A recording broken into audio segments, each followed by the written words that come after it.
Welcome to కైటివ్ media. 2026 ఏడాది దేశ రాజకీయ వర్గాల్లో అత్యంత ప్రాధాన్యతను సంతరించుకున్నది. దీనికి ముఖ్య కారణం రాజ్యసభ పదవి విరమణలు.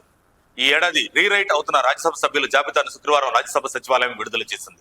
ప్రతి 2 ఏళ్లకు ఒకసారి జరిగే ఈ ప్రక్రియ ఈసారి జాతీయ రాష్ట్ర రాజకీయాల్లో పెనుమార్పులకు సంకేతంగా మారుతుందట. ఎందుకంటే ఈ ఏడాది ఒకరు కాదు, ఇద్దరు కాదు, ఏకంగా 73 మంది రాజ్యసభ సభ్యులు రిటైర్ అవుతుండటంతో పార్లమెంట్ ఎగువ సభల్లో పార్టీల బలాబలాలు తారుమారు కానున్నాయి. అయితే ఇంతకు రిటైర్ అయ్యే నేతలు ఎవరు, ఏ పార్టీకి లాభం, ఏ పార్టీకి నష్టం, ముఖ్యంగా 2 తెలుగు రాష్ట్రాల పరిస్థితి ఏంటి పరిశీలిస్తే తెలుగు రాష్ట్రాల్లో రాజ్యసభ ఎన్నికల సందడి షురూ కానుంది. అధికార పార్టీలకే దాదాపుగా ఆ స్థానాలు దక్కే అవకాశాలు మెండుగా ఉన్నాయి. రాజ్యసభ సచివాలయం విడుదల చేసిన బులెటిన్ ప్రకారం 73 మంది సభ్యులతో అత్యధికంగా యూపీ నుంచి 10 మంది ఉన్నారు. మహారాష్ట్ర నుంచి 7, తమిళనాడు నుంచి 6 సభ్యులు పదవి విరమణ చేస్తున్నారు. పశ్చిమ బెంగాల్, బీహార్ రాష్ట్రాల నుంచి ఒక్కొక్కరి నుంచి 5 చొప్పున సభ్యులు బయటకు వెళుతున్నారు. ఆంధ్రప్రదేశ్, ఒడిశా, గుజరాత్, కర్ణాటక రాష్ట్రాల నుంచి 4 చొప్పున రాజ్యసభ సభ్యులు పదవి విరమణ చేయనున్నారు.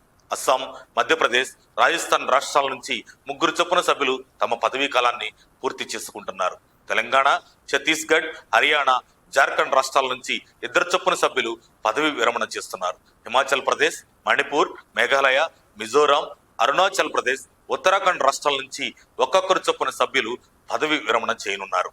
ఇక ఆంధ్రప్రదేశ్ నుంచి వైకాపా ఎంపీలు అయోధ్య రామిరెడ్డి, పరిమళ్ నత్వాని, పిల్లి సుభాష్ చంద్రబోస్, తెలుగుదేశం పార్టీ సభ్యుడు సానా సతీష్ల పదవి కాలం ఈ ఏడాది జూన్తో ముగుస్తుందని రాజ్యసభ సచివాలయం తెలిపింది.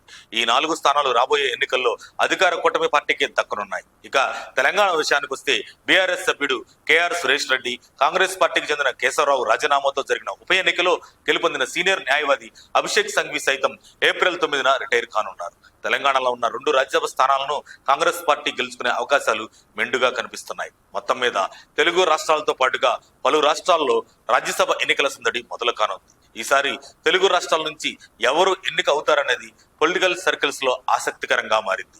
మరిన్ని అప్డేట్స్ కోసం మా కాయ్ టీవీని సబ్స్క్రైబ్ చేసుకోండి. మా వీడియో కనుక మీకు నచ్చినట్లయితే లైక్ చేయండి, షేర్ చేయండి. మీ విలువైన అభిప్రాయాలను కామెంట్ బాక్స్లో తెలియజేయండి.